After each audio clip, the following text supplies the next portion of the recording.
Aloha galera, Projeto Marcas de Combate, falando da pele de foca que tá quase vestindo essa pele de volta e quase mergulhando lá para o lugar que é o retorno ao lar, onde ela nutre a alma dela, onde ela descobre os seus desejos interiores mais profundos e depois ela volta para a superfície para externar aqui no mundo, porque ela deixa a sua criação aqui, o Oruk, lembra?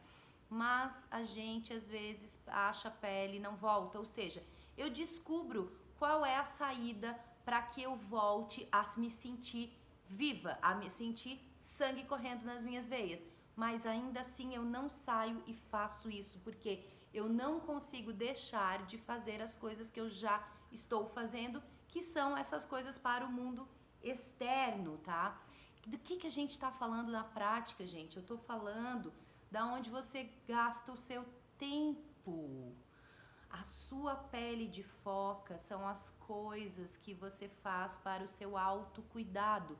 E quando a gente está falando de autocuidado aqui, a gente não está falando de passar creminhos, pode ser passar creminhos também, mas não só isso, nós estamos falando de coisas que nos tocam o coração, que fazem o nosso pelo arrepiar e que trazem alegria. Muitas dessas atividades são feitas em solitude. E por conta disso, a gente, por não conseguir, né, deixar a ninhada morta, deixar a galerinha aí de um tempinho sozinha, a gente não faz. A gente adia e arranja desculpas o tempo todo. Não podemos demorar. Quando não estamos vendo, ok, mas aqui a gente já sabe que precisa ir. A gente está só empurrando com a barriga o momento fatídico de fazer esse retorno ao lar. Se a gente fizer o quanto antes, mais chance temos de continuar, né, num casamento feliz ou com a nossa criação feliz aí no mundo. Casamento metaforicamente falando, tá, gente? Falando desse casamento é entre o meu ego e a minha alma. Mas também pode ser entre eu e uma pessoa, ou pode ser entre eu e um emprego, pode ser entre eu e uma amizade, pode ser entre eu e alguma atividade da minha vida que eu faço, mas que tá me esgotando e que se eu não der uma parada e cuidar de mim, eu não vou mais, sabe? Não vai ter mais amor suficiente para eu criar naquilo, não vai mais ter força e energia, não vai ter mais inovação, não vai ter mais criação, só vai ter rotina, tá? Então, gente, por que a gente continua assim, né? Por que a gente não aceita essa morte necessária, essa perda necessária e muda de atitude? Começa a fazer o autocuidado e fazer esse andamento entre, essa mediação, né? Entre ego e alma, tá?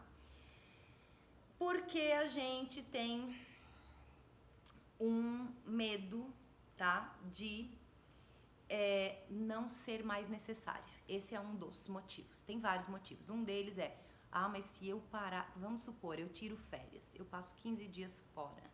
E aí eu fico, não, mas como é que vai ficar meu marido? Como é que vão ficar meus filhos? E o meu medo de eu ir e eles não precisarem de mim? Tá vendo como é uma coisa bem do ego, bem mundana? Né? A gente quer ficar controlando, dominando a situação, fazendo tudo para todo mundo e reclamando que é um borrão de atividades. Conheço bem esse lugar. O medo de não ser necessária. A mesma coisa acontece nos trabalhos, né? A pessoa sai de férias, mas ela fica respondendo e-mail, ela fica, de alguma maneira, ela fica tendo contato porque ela não consegue ir cuidar dela por medo de se sentir desnecessária, sem utilidade. Porque disseram pra gente que se a gente não estiver fazendo alguma coisa útil para o mundo, para alguém, para o exterior, aquilo que a gente está fazendo não é válido. Mas porque pode ser válida só pra mim, e isso já é validade o suficiente, né? Já é valor o suficiente. Então, gente, por que a mulher fica, né, dividida, então? Motivos para a mulher dividida.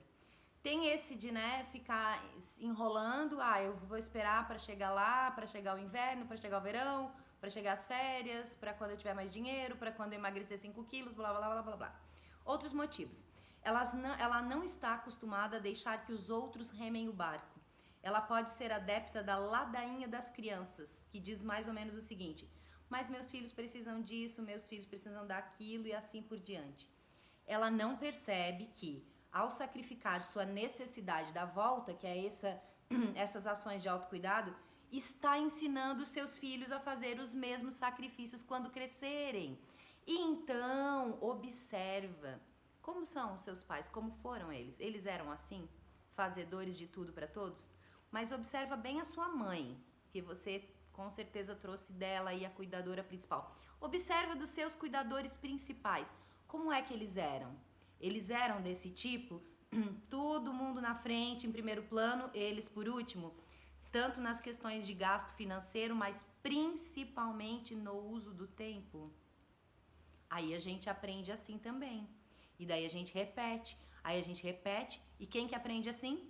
Os nossos filhos. E daí eles repetem, e a gente fica nesse vucu-vucu aí a vida toda, né? A gente não quer isso, a gente tá fazendo um esforço aqui, a gente tá saindo pela tangente, certo? Algumas mulheres temem que os que as cercam não compreendam a sua necessidade de voltar. E pode ser que nem todos entendam. Então a gente não quer se colocar em conflito com ninguém, né? No entanto, a mulher precisa entender essa necessidade por si mesma. Não importa o que as outras pessoas vão pensar. Eu preciso e pronto.